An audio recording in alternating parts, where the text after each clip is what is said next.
فده طبقه شبه الزيت اللي على سطح الميه، مش صلب زي مين؟ زي السليلوز. ليه؟ ايه التفسير العلمي ان الطبقه دي بتبقى شبه طبقه الزيت على سطح الميه، فطبقه سائله. ليه؟ بكل بساطه بيرد هنا الاجابه ويقول لك انتوا عارفين في درس الليبيدات ان الاحماض الدهنيه في منها ايه؟ حمض دهني مشبع.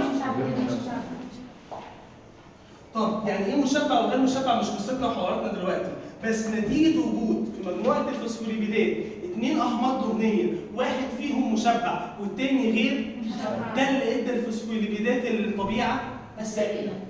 تمام؟ اللي عايز يعرف يعني ايه مشبع ومشبع نتكلم فيها بعد ما نخلص، مفيش وقت النهارده. حد عنده مشكله؟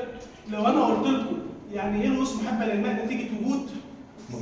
طب الفسيول اللي بتخدم الميه نتيجه وجود؟ طب والاجابه هنا ليه الفوسفوليبيدات سائله؟ شبه طبقه الزيت على سطح الميه. حد عنده مشكله للنقطه دي؟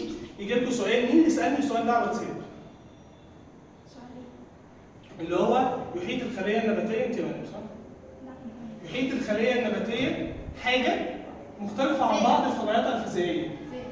زين اتغمست المره اللي فاتت. ها؟ يحيط الخليه النباتيه، يحيط سيتوبلازم الخليه النباتيه حاجه او حاجتين مختلفين عن بعض في طبيعتهم الفيزيائيه.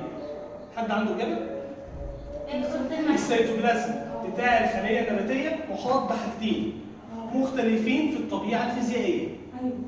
علم ذلك. ايوه الرؤوس المحبه للماء. لا، السيتوبلازم بتاع الخليه النباتيه محاط بحاجتين، جدار الخليه وغشاء.